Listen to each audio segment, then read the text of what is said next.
Quantos aqui já têm um filho? Glorificado seja o nome do Senhor. Pois somente quem tem um filho tem a vida de Deus em si. Em outras palavras, João está dizendo que nós não podemos abrir mão e nem perder de vista a Jesus Cristo, porque só Ele é o único que pode nos dar vida e vida eterna. E não é qualquer vida, Ele mesmo diz na sua palavra: Ele quer nos dar vida e vida em abundância. Olhe para alguém do seu lado e diga assim: meu irmão, Jesus tem vida para te dar. E não é qualquer vida, mas é vida em abundância. Quantos recebem esta vida nesta noite? Glorifique e exalte ao nome do Senhor. E a vida eterna, ela é tão preciosa, ela é tão importante, tão singular, que nós não podemos perdê-la de vista. Muitas vezes nós, seres humanos, estamos tão preocupados com a nossa vida aqui e agora, que quase a gente não tem tempo para nada. Parece que os estudos consomem todo o tempo, o trabalho consome o tempo, a família consome o tempo, a igreja consome todo o tempo, e nós estamos tão atabalhoados, tão atarefados, tão preocupados, que quase não conseguimos pensar na vida eterna. Parece que a nossa vida se resume a isso aqui: trabalho, casa, igreja, igreja, casa, trabalho, igreja, igreja, trabalho, casa. E parece que a nossa vida, ela circunscreve-se nesse aspecto. E nós estamos tão preocupados com a vida aqui, que parece que nunca teremos uma vida lá. Mas a Bíblia diz que a nossa cidade, a nossa morada não é aqui, mas existe um lugar que nos espera para um dia estarmos eternamente na presença do Senhor. E lembrando disso, eu hoje, estudando a Bíblia, eu estava pensando que a nossa vida é mais ou menos assim. Você consegue ver aqui? Isso aqui é a nossa vida. Primeiro, a gente nasce, depois a gente vai crescendo, depois chega o período da adolescência, passa mais um pouquinho, a gente amadurece, chega o período da juventude, vem curso, faculdade, vontade de casar. Tem jovem querendo casar aí, diga amém. Agora tem jovem que não quer casar, diga misericórdia. Misericórdia. Tem gente que diz: Jesus vai voltar primeiro.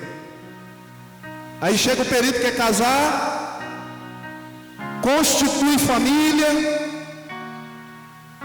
de repente vem os filhos, e o tempo vai passando, vai amadurecendo, os filhos vão crescendo, vai chegando na melhor idade. A Bíblia diz que quando chega 70, 80, diz que o melhor deles é fadiga, cansaço, e a gente luta, sofre, se desgasta, investe para viver isso aqui.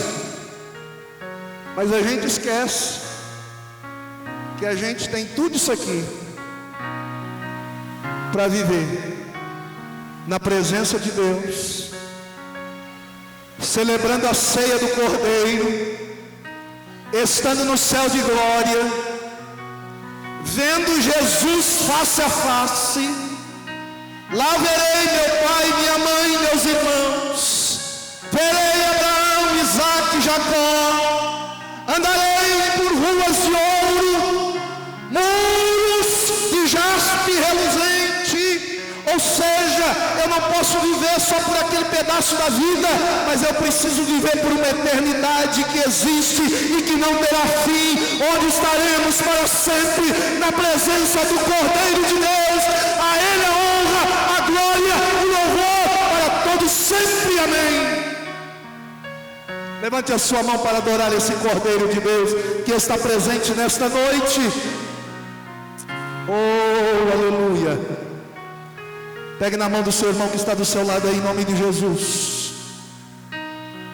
Diga assim para ele: não fique tão preocupado e desgastado com essa vida aqui, mas prepara-te para investir na vida que você terá lá, porque aqui tudo é passageiro, mas lá tudo é eterno. Lá nós estaremos para sempre com o Cordeiro de Deus que tirou o nosso pecado e tirou o pecado do mundo. Levante a sua mão e dê glórias ao nome do Senhor.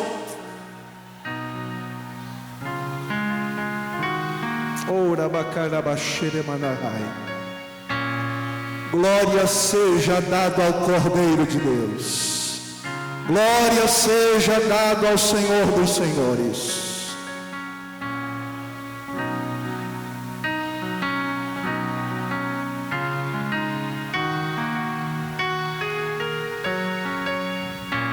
A segunda base da segunda oração, ela tem como princípio e base duas coisas: proteção, que é sinônimo de segurança, diga comigo, proteção, e santificação.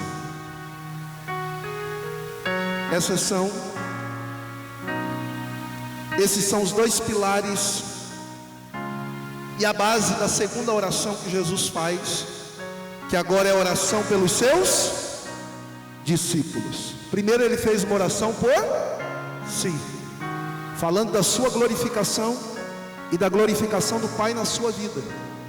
E agora ele faz essa segunda oração pensando nos seus discípulos. E é interessante pensar que no versículo 9 Jesus diz: eu rogo por eles, não rogo pelo mundo, mas por aqueles que tu me deste, porque, guarde essa frase, eles são teus. Olhe para alguém do seu lado agora e diga para ele: você é de Deus, você é de Jesus e de ninguém mais. Muitas vezes o diabo quer nos enganar e mentir, dizendo que tudo isso é mentira, que não é verdade. Mas nesta noite, na autoridade do nome de Jesus, Ele está repreendido entre nós, porque eu e você fomos comprados por Jesus, e nós somos de Jesus, nós somos de Deus, nós somos propriedade do Senhor. Eu sou de Jesus, você é de Jesus. Você moço, você moça, você não é do seu namorado, da sua noiva. Você que é um jovem casado, você não é da sua esposa, não é do seu esposo exclusivamente. Por quê? Porque primeiro você é de Jesus. Eu pertenço à minha esposa pertence a mim, como um cônjuge, como um casal, uma aliança. Mas antes disso, nós pertencemos a Deus e a Jesus. Pegue na mão aí do seu irmão, do jovem, do moço, da moça que está do seu lado, segure bem firme e diga assim: ó, não permita que Satanás diga nada, ao contrário, eu e você pertencemos a Jesus, a Jesus, a Jesus. Levante a mão dele agora dando glória e diga: você pertence a Jesus. Nós pertencemos a Jesus. A igreja é de Jesus. Aleluia. Eu glorifico o nome de Jesus nessa noite, porque nós pertencemos a Jesus. Se você é de Jesus, automaticamente você está dizendo: eu não sou do mundo, eu não sou do inimigo. E quem é de Jesus, guarde isso, é protegido, é guardado e santificado para Jesus. 1 de João, capítulo de número 5, versos 18 e 19, diz assim: sabemos que somos de Deus, e o mundo todo jaz no... O mundo todo jaz no... Sabemos que somos de Deus, e o mundo todo jaz no maligno. Olha o que o texto vai dizer: mas o que de Deus é gerado ou nascido, conserve-se assim. Promessa de Deus para a minha vida e para a tua vida: e o maligno não lhe toca. Se você é de Deus, se você é de Jesus, conserve-se assim. E você tem a promessa: o maligno não pode tocar na sua vida, porque sobre a sua vida está a proteção maravilhosa de Deus. E ele diz bem claro aqui no verso de número 15, na sua oração: não peço, Pai, que os tire do mundo, mas que os livre do... Eles não são do mundo, como eu do mundo não sou. Santifica-os na verdade. A tua palavra é a verdade. Redobre a sua atenção, por gentileza. O verbo santificar, do hebraico, significa kadash, ou kadosh, aportuguesado. No grego é o verbo hagiazo, que os dois têm o mesmo sentido.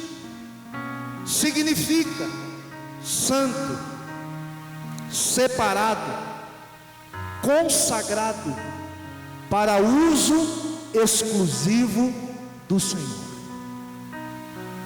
Este verbo tem o sentido de que nós fomos separados por Deus, justificados para vivermos de acordo com a sua vontade. Deus nos santifica, Deus nos separa. A igreja do Senhor é separada. A palavra reclesia ou eclesia significa tirados para fora. Você é tirado do mundo para viver exclusivamente para Deus. E quando nós temos uma vida separada para Deus, nós temos o prazer de viver para agradar a Deus. 1 de Pedro, capítulo 1, verso 14 a 16, diz assim: como filhos obedientes, não vos conformeis ou não vos amoldeis com as concupiscências que vocês tinham na vossa ignorância, mas começando aquele que vos chamou, sede vós também santos em toda a vossa maneira ou procedimento de viver, pois escrito está: sede santos, porque eu sou Vamos repetir juntos? Sede santos. Não ouvi. Sede santos. Pergunte para a pessoa do seu lado: você é santo?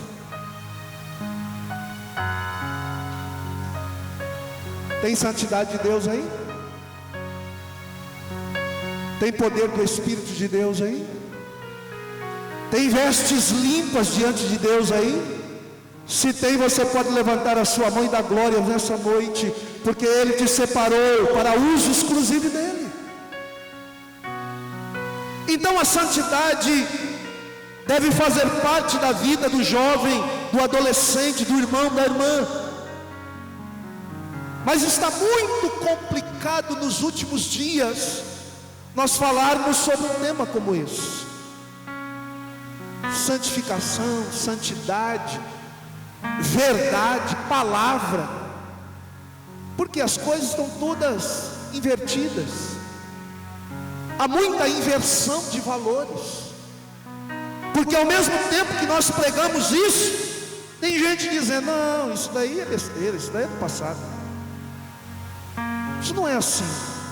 Não é bem assim. Você pode sim viver de forma diferente. E o movimento gospel, um pouquinho mais de retorno, por favor.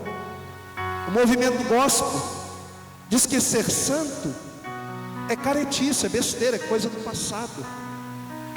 É algo que não está mais na moda.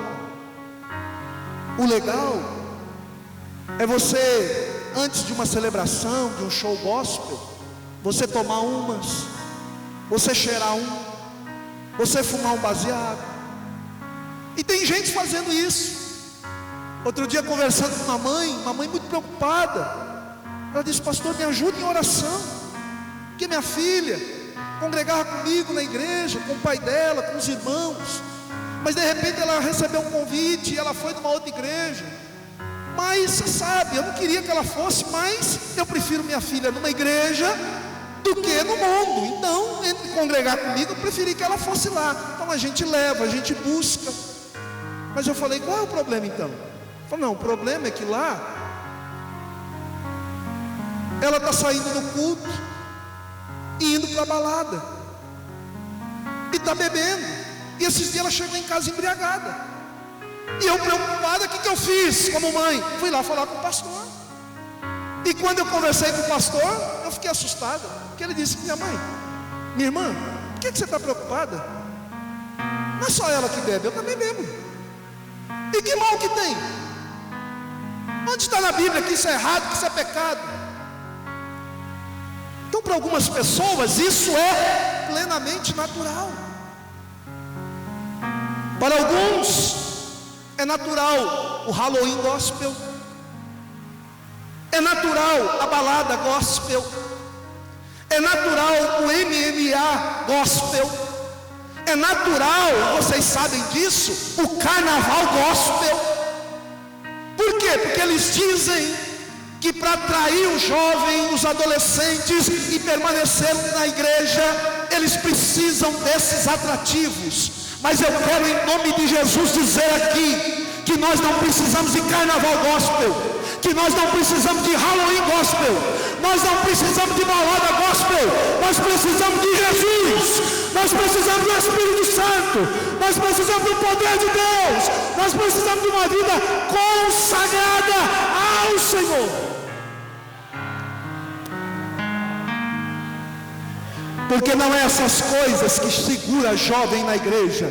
O que mantém você na igreja é a palavra de Deus, é o poder do Espírito Santo na tua vida. Porque você sozinho não consegue vencer, mas com o poder do Espírito Santo você é mais do que vencedor por aquele que te amou. Quantos concordam com esta verdade? Levante a sua mão e dê glórias ao nome de Jesus. É por isso que é difícil falar sobre santidade, sobre palavra. E hoje nós vamos fazer aqui a Lava Jato, pastor Nilson. a CPI da nossa alma. Como assim, pastor? Santificação é um convite de Deus para nós, para uma mudança, para uma transformação sobrenatural. E quando Deus faz esse convite, significa que Deus quer nos transformar e nos fazer a imagem do seu Filho. Deus quer gerar em nós o caráter de Jesus Cristo. E para isso é necessário que eu e você queiramos mudar. E eu pergunto aqui, quantos aqui querem uma mudança, uma transformação sobrenatural na sua vida, mais do que ela já aconteceu?